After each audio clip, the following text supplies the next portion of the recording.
Hello, and welcome to the Divine Feminine Leaders podcast. My name is Celeste Hartwell, and the whole intention behind this podcast is to really help women, entrepreneurial women who are really putting themselves out there, step out in a bigger way, to allow them to step out of anxiety, fear, overwhelm, all of that, and really step into confidence and clarity and knowing that, let's be honest, like nothing's really a big deal in life. So I think sometimes we really make it more than it needs to be. And so I'm really excited today because I have Shannon Hernandez with me. And I'm so thrilled about this because she is not your average entrepreneur. After 15 years in public teaching, she jumped feet first into her journey as a business owner. Within just a few years, she had built a multi-six-figure business. A sought-after expert in the world of content marketing and strategy, Shannon is known globally as the creator of the Content Personality Wheel. She is a voice and role model for thought leaders around the world, teaching how to market their innovative ideas in a way that honors who they are and what they really believe. In 2016, Shannon founded the Confident Expert Program, where she champions and rallies entrepreneurs, teaching them how to market their businesses from a place of intuition, integrity, and joy, and create a life they love waking up every single day to. Shannon's been featured so many different places: CBS, ABC, the Boston Globe, Huffington Post, Fox, Identity Magazine, and NBC. When she's not speaking and teaching globally, you'll find her practicing yoga, snuggling with her cat, traveling the world, whipping up new recipes in her kitchen, and hanging out with the love of her life. Welcome, Shannon. And just my personal, yes, you're so welcome. And my personal plug, my personal connection to Shannon is that we actually spoke at the same event in New York City about almost 2 years ago, a year and a half ago or so. Yeah. And if you don't mind, I'm going to tell the story. Please. So Shannon is really confident in her work, and I was just starting out, and she was speaking in front of me about content personality and how you don't have to market the way everybody else markets. And she's sitting up there telling people, you don't have to write a book. And I was following her, and my whole thing was, you need to write a book. And so it was wonderful for me. I actually was really appreciative of that because it made me on the fly go, well, you're right. You don't have to write a book. Like that is a truth. You don't need to write a book. But if you want to, that was what I was offering at the time. And so I still am super appreciative of you making me get outside of my comfort zone a little bit, honestly. Yeah. Well, and I want to tell from my perspective, I actually told this story to someone a couple months ago. And I said, I just got up there and did my thing. Like my whole platform is joyful marketing. And if it ain't bringing you joy, we ain't doing that shit. Right. And I didn't know who was behind me. And I had just basically stood there for 20 minutes and told people I don't have to go write a book. And then this lady comes up and her whole thing's about a book. And I was like, I felt really bad, but not bad that I did it intentionally, but that is my message, and I still stand by that. And just like an honest moment of truth, I've been going through like a big shift, and this weekend I sat down and I did some planning, and up until Friday I would have told you I'm writing my second book, but today it is not what is supposed to be happening right now. Yeah. And I'm putting it over here because there's other things I need to be doing right now. Good for you. Yeah. It's good to get that clarity, because then all of a sudden you're like, well, why is it taking me so long to do this project? It's because I think I should be doing it. Yep. Instead of, is it really where I feel my energy needs to go right now? So good for you. Thank you. Yeah. And so tell us a little, we've kind of danced around the content marketing and the joyful marketing piece of your business, but tell us a little bit more about that. I really want to dig into that. Yeah. So, the whole reason I came out with the content personality quiz, which is a free tool people can take on my website, was because somebody actually called me, and she had joined a year-long coaching program. And she was on the other end of the phone, and she was sobbing hysterically because she had gotten to about 9 months in where they were literally going to be put into a room in California in a hotel. And 48 hours later, they were to come out with a manuscript. And she was sobbing. She thought she was sobbing because she didn't have a topic, and that's why she called me. She wanted me to help her clarify a topic. But when I really asked some deeper questions, she didn't want to write that damn book. She did not want to write a book, and she was being forced. Now, she paid for it and she knew it. She has responsibility in that, but she didn't want to write a book. And you know what? I didn't help her pick a topic. I told her she should not write the book and skip that part of the program and like keep it moving in a joyful way.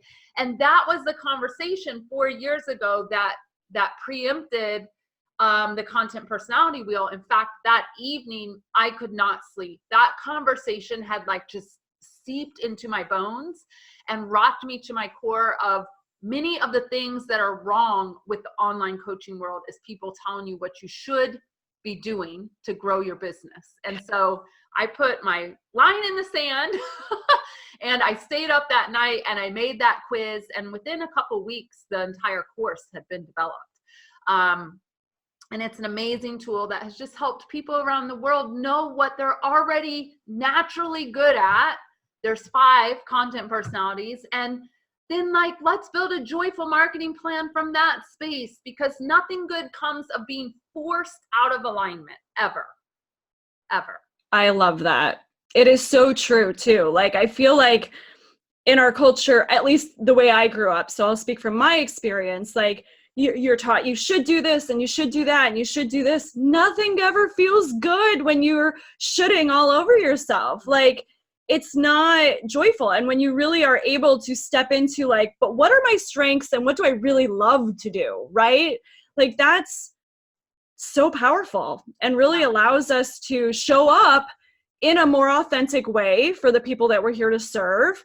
And they're going to eat it up, right? Because it's not, that's the thing. Like, people can feel the energy behind what everything is done with, whether we're cognitive of it or not, whether we're conscious about it or not. And when it's just, I love it. Joyful marketing. Yes, yes, yes. So joyful marketing for all. Yes. Confetti. I know. That should be the confetti. Before we jumped on, we should tell you that we were having a little bit of conversation. I was sharing with Shannon about how this idea for the podcast has been with me for 3.5 years, and I was so afraid of doing it. And then I hit the button and like put it on YouTube and put it on iTunes and put it online and posted about it, and it was like no confetti fell out of the sky. I had been so afraid of the big monster, like people were going to come and burn my house down because I was creating this thing when nothing happened at all. So talk on that a little bit, because you were saying you had a response to that. Yeah. So this is what a lot of people, online business owners, think. Like, they're going to put out their program.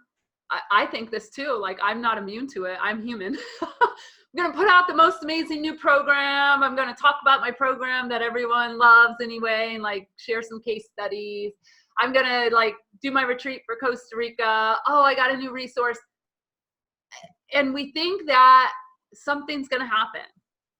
And most of the time, it doesn't really work like that. What happens is a few people engage, a few people might reach out, a few people might listen if it's podcasts. But the power that comes behind that is, do you have a marketing strategy for that piece of content? And where does that piece of content lead? And is that going to make you money?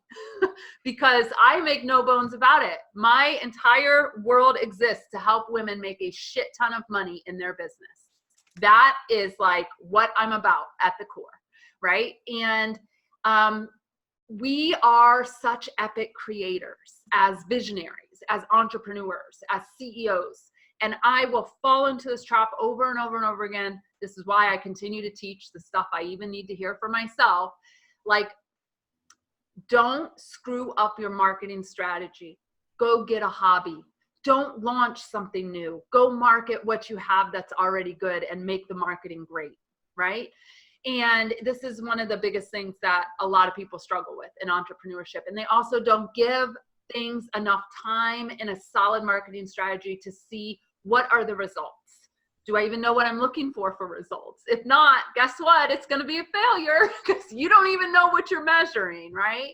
So it's no different than like a weight loss journey, a fitness journey, You have to know what the end goal is, and you have to have a plan to get there, and you've got to have a way to measure that. And that is what we briefly spoke about before we came live today. Yeah. Thank you so much for explaining that. Because I think that was the thing, right? Like I was like, I'll speak on myself, but I feel like I am speaking for many female entrepreneurs. Like we've been carrying this baby with us energetically, this little vision idea, this like thing, and we know how amazing it is and how transformative it is. But nobody else knows that unless we're talking about it, unless other people are talking about it, unless, like we're really putting it out there. So it's putting it out there on a consistent basis. And I'm curious if you want to talk about like how to measure those types of things a little bit. Yeah. So, I think that, so one of the things I'm really proud of is my 6-month program. Yes, it's a group program, but everyone has their own content personality. They all have the things that light them up with joy. And we build a marketing strategy. I teach my students to build a 90-day marketing strategy, first from a place of joy and your content personality. Then what are your goals for the next 90 days? So while we're all working on this strategy that's going to work if it's implemented, there's a lot of flexibility in there. And I'm really proud of that, because there's a lot of things that are sold as a one-size-fits-all, and we know it doesn't. It does not work. It absolutely does not work. None of us are one-size-fit-all people. This is what makes the world go round. Right. So some of the things that we can work on and that we measure, I always have my students, myself included. Do I have the paper here? I could show it. I always want us to work on 3 things each quarter. Only 3. That's it. Now, can you imagine how businesses would change if they would focus just on 3 things, first of all? Okay. Number 1 is list building. Because we need to be building our communities and building our lists, or it doesn't matter. None of it's going to matter. You're not going to have people to sell to. So my question would be, what's a joyful way for you to build your list? You must be a YouTube, a video show, or a podcast show, right? Like that's bringing you joy. How are we going to market that? How many people do you have on your list now? How many do you have in 30 days? Is it working? Do we need to switch? We got to keep data on that. And this is not hard stuff to track, but it's important stuff to track, right? The second thing we all work on in the 90 days is a revenue generating project, because it's very easy to get consumed with all the things that are fun and flashy, and at the end of the quarter not have made very much money, right? Yeah. So what is your revenue generating project? Are you going to sell your coaching program? Are you going to invite people to your upcoming retreat? Once again, very personalized based on what the person's goals are that brings them joy. And the third thing is something I've added in the last year, which goes with this whole idea of we are more than just our businesses, is the passion project. What passion project do you want to work on for Q3? It's that thing that lights you up and seems really fun and exciting. And it might be your own artwork. It might be crocheting. It might be getting in better health or fitness. My passion project for Q4 this year is a pen pal project. I found 5 other people in my community, and we are getting ready to exchange names and addresses and write each other letters for the next 3 months, and just get back to like connection on pen and paper, which sounds so lovely to me. It does. It sounds really nice. Yeah. Well, if you want to join, you can join us. So I'll ask you, if you were focusing on list building, revenue generating, and a passion project every quarter, 1, would it cut down all the noise in your head? For sure. Yep. Absolutely. And I think everybody would say that. Yeah. 2, could you feel like you were making progress because you were focused on like 3 key things? Yeah. Yeah. And 3, if you knew what to measure, we could course correct, because let's be real. Marketing is like anything else in life. Some things are going to work and some aren't. And we're just going to keep tweaking until we find things that work. Like I even have to do that with my own brand. So that's a little bit on measurement and like how we approach that with my students. I love that. Thank you so much. That's so clear, and it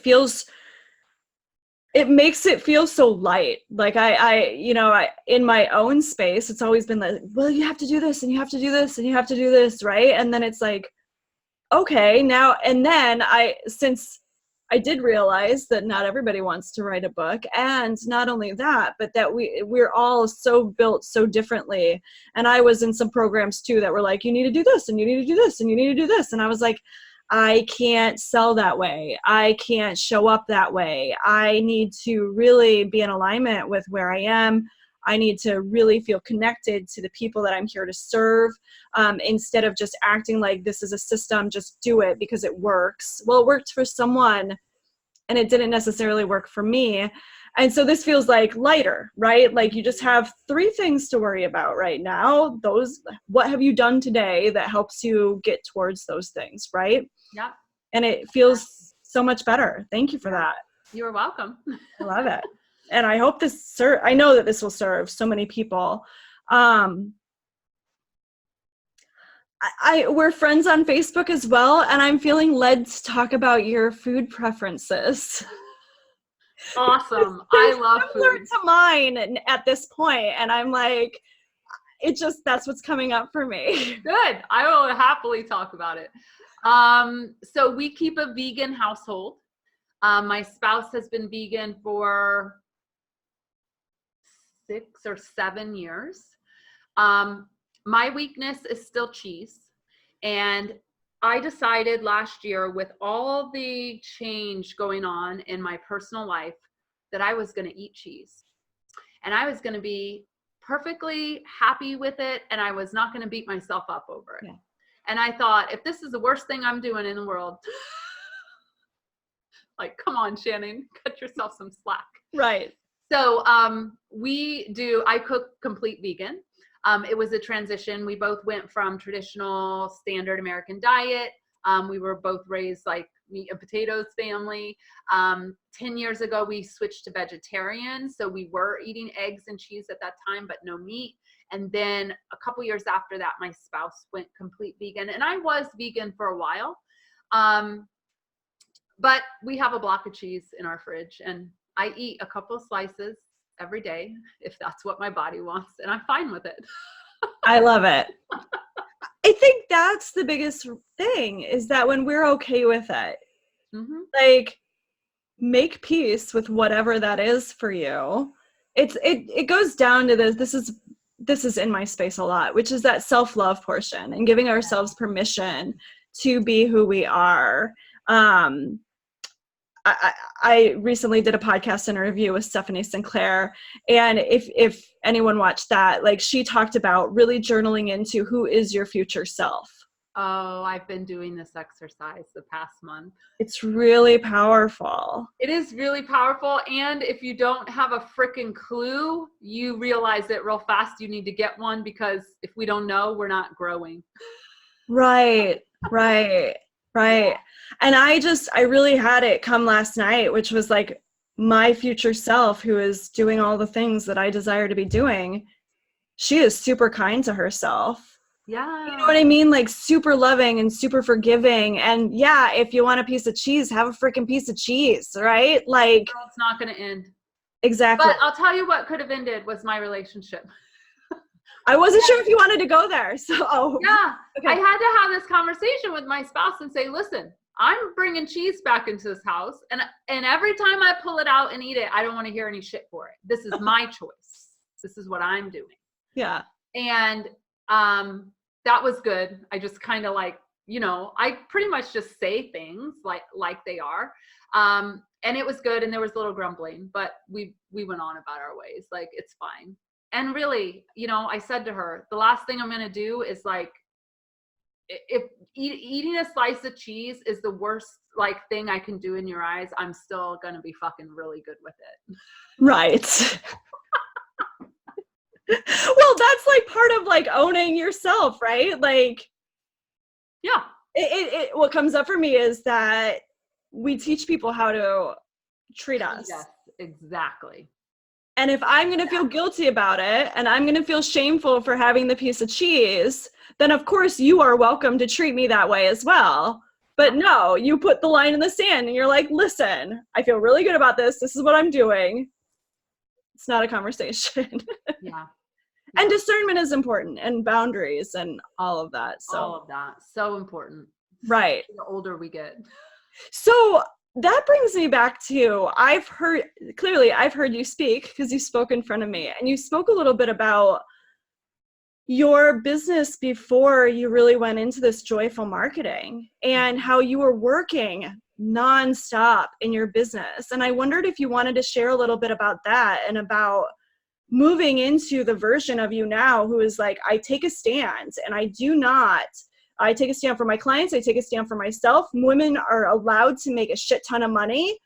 And like, I just want to hear you speak on that a little bit. Yeah. So I was a teacher for 15 years and I didn't have any business background. Now, what I've learned in the last year is all those years of teaching have prepared for this massive growth we're seeing in this company, because I can get on and I can teach something that, just like I did, the 3 things: it's valuable, it's specific, and it gets people results. And that is a skill. And I am like embracing that as my superpower behind the scenes. Love it. I didn't have a formal business training, like many of us. Just kind of was like, well, I'm going to go into business and I'll figure this out as I move along. But what I realized was strategy brain. And prior to making a big pivot and doing this business, I was handcrafting stationery for wedding planners and their clients. And this was like an accidental business that happened. I had to have foot surgery 1 year as a teacher. And of course I did it in the summer, and they broke my foot and reset it. And I was in a 4th floor walk up, and I was there for a good 4 or 6 weeks, like the whole summer, waiting for my foot to heal. And at that time, my friend Judy called and she said, hey, I'm having this party. It's a bachelorette party for my girlfriend. Can I buy 11 handmade invitations? She had seen some of my designs that I was just doing for myself, like making cards for friends and family. And I said, sure. So she came over and she told me what she wanted, and I sat down and I designed it. And what came of that was a very fast growing, not profitable business. I'm going to be very clear here. It was not profitable, but I didn't understand anything about profit back then. How would I? I was a teacher. But what I did understand is that I understood how to tell a story online. I was using Twitter and my blog at the time, and I understood how to get people involved in the emotion behind the designs, and like how she came to me, and this is what she wanted, and this is what I created, and I snapped a picture and I wrote a blog and put it out on Twitter, and I tied into the hashtag Wedding Wednesday. I didn't know anything about Twitter or hashtags back then, but I figured out enough that before I knew it, people from all over the world were calling me to craft their invitations. Wow. Now, that might seem like, whoa, that's amazing, but I was teaching full time. My daily schedule was leave at 6:45 Brooklyn, get to Upper West Side, teach from 7:45 to 3:20, walk out the door with the kids, take the train all the way back to the last stop in Brooklyn. I was getting a master's degree in biology and teaching a grad school class. I would get home around 9 p.m. and guess when the invitations needed to be made? Wow. Yeah. And I would stand at my kitchen counter and I would tie ribbons and glue on flowers and like literally just fall asleep like a horse does. And I thought, this is no life to live. Like, what the hell is going on here? And so I was in demand. I was not priced for profit. I'm not sure how you would ever price something that detailed for profit, because it really is a time dollar exchange. But what I did is I got an accountant. She did all the stuff at the end of the year. I made a whopping $12. Wow. So I learned rather quickly, if I'm going to be a business owner, I'm going to have my time and I'm going to make a shit ton of money. And that was pivotal. See, all of that seems like a pain, which it was a pain, but all of that learning has helped me get where I am today. Right? Right. And so now I don't know. I just have clarity on what I'm doing with my brand in the last 48 hours. I've really been sitting with it and thinking about it. And I am ready to build it out to a multi-million-dollar brand. And I've got the strategy and the marketing, and I know exactly what I need to do. And I woke up today and I'm like, yeah, it's Monday. Let's go. Like, now that I have the vision, it's on. I love that. And I love, it goes back to as well, like when we feel like it was a failure or it was painful in some way, that it was for nothing. And that's actually never true. Like everything gives us something. It's just whether we're willing to see what the lesson was out of it or just be open to it showing up, like just being open. Yeah. And so I love that you just got so clear. You're like, this is not, I want my time and I want to make money and this is what I'm doing. Because for anyone who's not friends on Facebook with Shannon or follows her, she lives her best life. Like that's what I get from you, that you love helping your clients. You're super passionate, really aligned with the work that you do, and you enjoy life. Like you get to have it all. And so often we're taught that you don't get to have it all. And I'm going to say it, that's bullshit. I think that's bullshit. Yeah. And, you know, I think that having it all is only possible if you know exactly what you want. Right. Because otherwise you are so distracted and saying yes to a million things. And when you should be saying yes to like two things, which is what you want for your business and what you want for your life, and just like forging the path, like just going for it. And, you know, I do live my best life, and I want to be very clear that there are still days that just suck. Like I'm human, right? And for all that I talk about joy is something that you choose over and over again, despite the circumstances that are happening around you or within you or whatever. And some days are great. Most days are amazing and joyful. And then you have one that's not, but guess what? I still find the pockets and moments of joy, because that's what I'm committed to. That is me living my best life and not letting others control me and my feelings and my emotions. I love that. It's so powerful. And it comes back to, I heard someone speak, or maybe it was a conversation where there was like, once you realize that the secret to success is shortening your recovery time in those bad moments, right? Everyone has them. Yeah. Everyone gets cut off on the highway. Everyone has a shitty, somebody who says something to them that really hurts them, whether it's a friend or a family member or someone online. Like everyone has these things. Somebody in the grocery store pissed you off, whatever. It happens to all of us. But the question is, what's your recovery time on that? Mm-hmm. And how are you going to react to it? Right. Right. Yeah. I've had to do a lot of growing in the last few years. And that's why I love the name of your show here. And really about like, what is feminine leadership? Like, what is it? What does it look like? Because it's very different than the models that we learned even as students, right? And from our parents, and everyone had a very masculine view of leadership.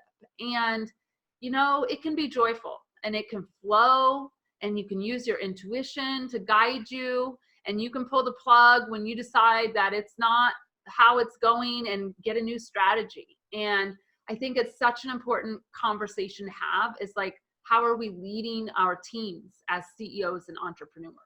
How are we leading our community? How can I best show up and serve my people from the depths of my heart and my soul? Because actually I know that's where the money comes from. And I'm doing it because I need to do it and not because the money is there, right? Like this is why I'm put on this planet. Yep. Is to, you know what I mean? And that's, I know, because I'm with you, like growing up in this society that's like everything is so masculine and you have to cross your T's and dot your I's and all of that, and finding, but how do I bring the femininity back into that? So I'm curious about you, like, how do you feel that you bring the femininity into, I feel like the pen pal letters is one piece, the passion projects, like tell me more. Well, I think it's an evolution because I'm still shedding a lot of masculine beliefs that don't serve me, that push energy. Um, so one of the things is I've actually been paying attention to, now I don't love astrology or astronomy, like it's just not my thing. However, I have been paying attention to full moon and new moon and setting intentions for full moons and new moons based on what the moon is in. I don't even know how to talk about it, right? But it doesn't matter.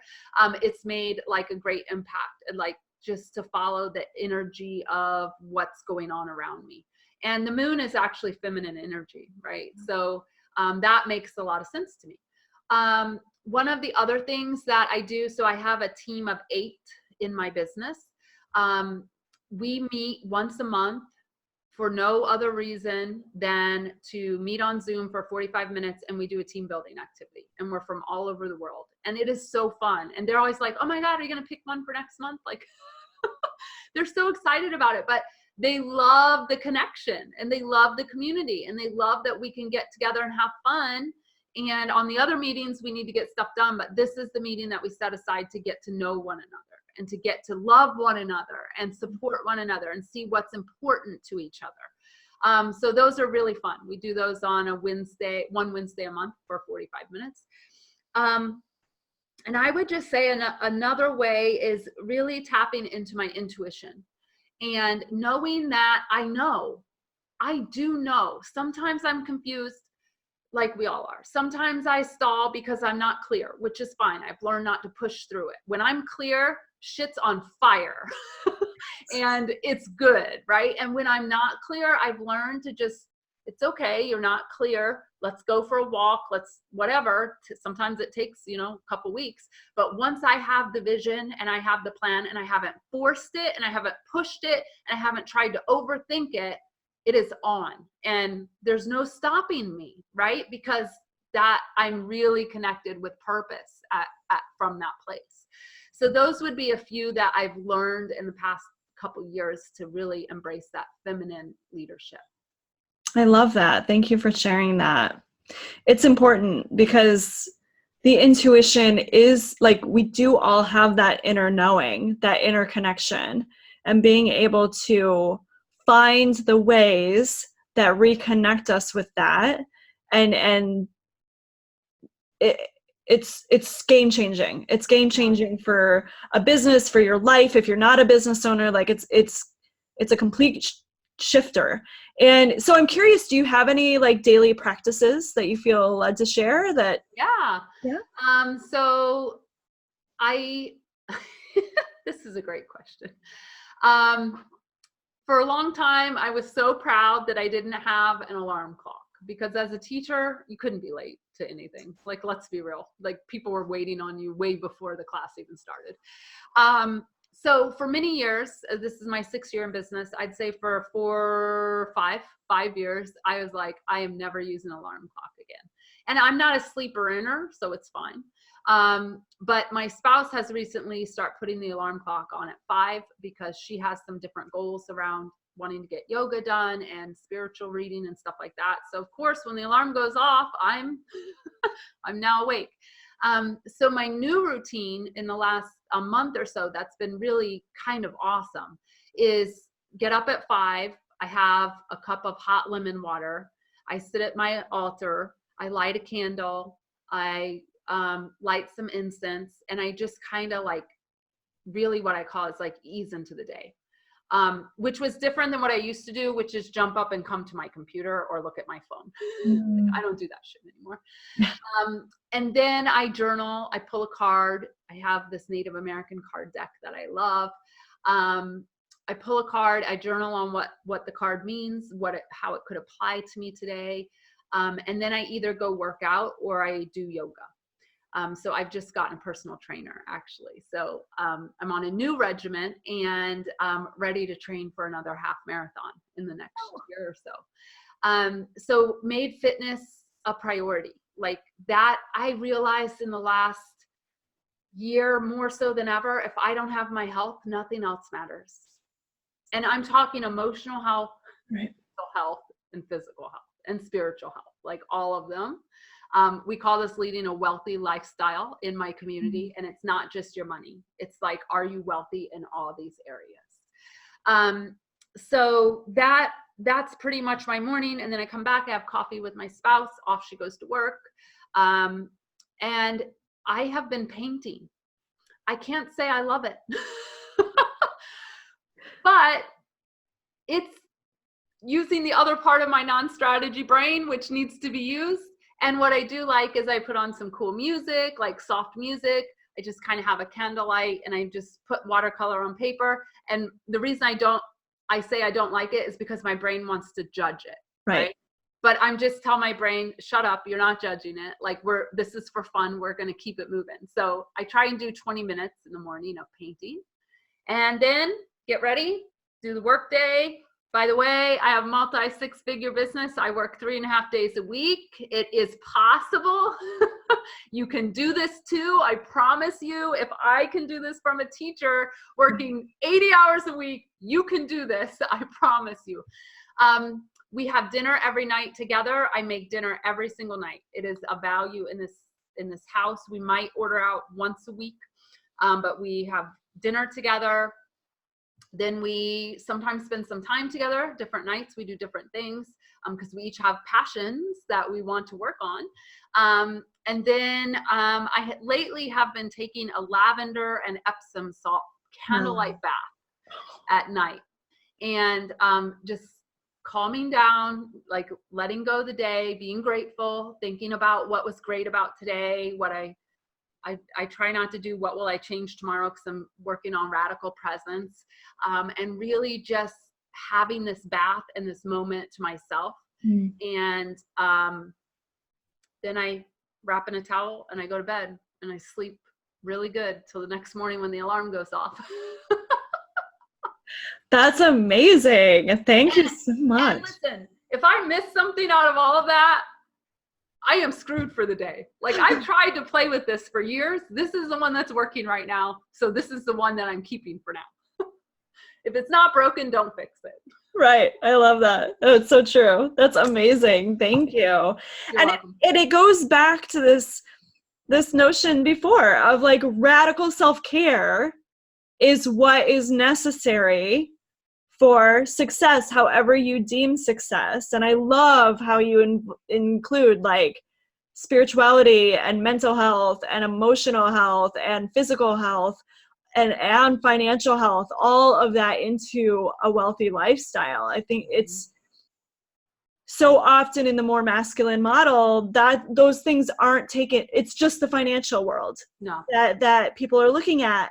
And that's not actually, you need all of the components to really live your best life. Yeah. And then, so that's a day, a week. Like if we expand the scope of what we see, that's a day. The week is Fun Friday. I do something fun on Friday. Sometimes it's take the CEO to lunch, which means I get to pick anywhere I want to go and eat anything I want. And it goes on the business card.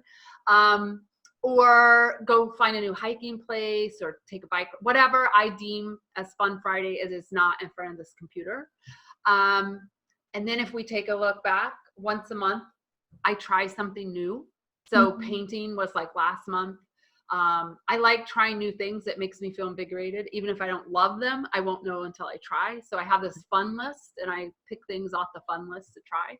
And then once a quarter, I go on retreat for myself. So I actually have a retreat coming up at the end of this week, and it's in the Adirondack Mountains, and I'm going on to Friday, and I have a full spa day planned before I launch into learning whatever's going to happen at the retreat, and then I come home Sunday. So I love that we can look at what's the daily, what's the weekly, what's the monthly, what's the quarter, because this is actually what I teach people. What is your ideal lifestyle through that lens? Because we don't want to just focus on that day in and day out. That's not great long-term thinking and planning. Yeah, thank you for that. Thank you for widening that scope, because it's true. We do often get caught in the mundane of the day. Well, I need to check this off the list and this and this and this. And sometimes even if it is self-care things, just marking it off the list to say I did it. But are you really enjoying it? Like, where's your intention behind it? Are you just doing it because because I used to do that for myself. Like, well, I need to do an hour and a half of yoga because that's what, and I knew that it made me function better, but it wasn't really coming from a place of devotion. Yeah. Right. And so just playing with the timing of it and playing with all of that. And that's the other thing. Like, I used to hear people who were successful and had done the thing and hear their morning routine and be like, oh, I need to do that. But it goes back to this your whole stand of joyful marketing, which is really what brings you joy. Oh, sorry, that was loud. Like, what brings you joy and what lights you up? And what are your goals and what are your values, which it feels like living in joy is a value for you. And you mentioned cooking and having a meal with your spouse every evening is a value in your household. So I'm just curious, like, what are other values if you feel compelled to share? So one of the things that I do in a program I run called Joy Money Matrix, I would love for you to go through this program. It's a beautiful program, very feminine energy about what brings you joy and what brings you money and how can we build from that place. Like, that's the essence of the program. So we look at our hierarchy of values, and I'm looking over here because I have them written down, and I check in with them once a quarter because our values do change as our lifestyle changes. So my number one value is money creating, saving, and donating. Number one. And if I'm not creating money, saving, which means I need to create it, or donate it, which means I need to create it, I don't feel good about what I'm doing in the world. And that's probably why I say I help people make a shit ton of money, because it's a high value of mine. I believe that women and money change the world. It changes families, and it changes legacies, and it changes communities. And I'm going to be talking more about that in the upcoming year. The next one is self-care, health, wellness. That's probably not a surprise.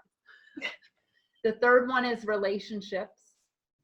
And the fourth one is teaching, training, and leading. So that's where I get my joy from my work, like the activities that I do. And then travel. And then there's something else, but it's covered up by another piece of paper. So I don't know right now. But those, when you know your highest lifestyle values and you can make every decision through that filter, it is a game changer. Such a game changer. 1, for your joy, 2, for your purpose, but 3, no more decision fatigue. Like, seriously, someone comes to me and says, hey, I'd like for you to do a podcast on blank, and it's not something that I'm actually passionate about. Nope. I had someone write me and say, hey, 4 years ago, you wrote my copy for my website. I'd like to get it updated. I said, I'll be happy to give you a referral. I don't do that anymore. And it just makes it so easy to know to say yes to the few great things and to say no to all the other things that become distractions and keep us from going where we want to be going. Right. I love that. It is. I just recently did my own values, my own core values, and it's powerful. It's life-changing. I was kind of like, why didn't I do this before? Clearly the timing wasn't right, and that's okay. But I was just like, it takes so much questioning. So it creates so much clarity in where am I moving next? Yeah. You check in with your values with as many decisions as you can remember to check in with your values with. Yeah. And all of a sudden it becomes secondhand that you're checking in with all your decisions with your values and you're aligning whether they fit or not. And it really is game changing. Yeah. So I know that I'm curious if you wanted to give people information on where to go to find the content personality wheel, or if there was something else that you wanted to share. Sure. I'd actually like to invite people to take the quiz because I think it's going to just cut down all the noise about marketing. And we want it to be joyful and fun. So the quiz is on my website. It's M as in Mary, ShannonHernandez.com. But I also want to invite people to join me in my Facebook group. And this is a powerful group of mainly women who are showing up for each other and showing up for our lives.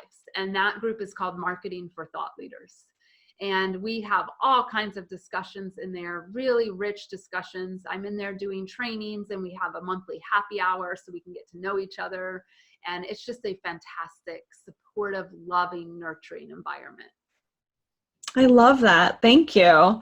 And so we'll definitely have those links down below this podcast, the video cast, all of that, so that you can find Shannon online. And as with all of these episodes, thank you so much, Shannon. I so appreciate the conversation, and I feel like you shared so much, just going back to the beginning of like the content personality and you know, how to create your goals, and all of that is so powerful for anyone, whether you're a business owner or not, but especially if you're an entrepreneur. This is a game changer. So yeah, I just really want to send you so much gratitude, so much appreciation. Thank you so much for being on today.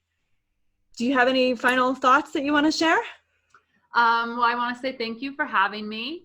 And I think I'll close with my most famous saying of all, besides the shit ton of money, which seems to catch on really fast. Money follows joy always. It does not work the other way around. And if you find what brings you tons of joy and you operate from that space, you will have more wealth in all the areas of your life than you ever know what to do with. Oh, I love that. Thank you so much. So thank you, dear listeners and viewers, for being with us today. We are sending you a shit ton of money and joy and all of that, and really appreciate your listening, sharing this podcast with people who you know need it, and really will get the best out of it. We've set the intention here for everyone to be blessed from listening to this, everyone who's touching anyone who's been listening to this, everyone who's involved here in any way, shape, or form, to just live their best life in every way. So This is Celeste Hartwell with Divine Feminine Leaders. Thank you so much, and we will see you next time.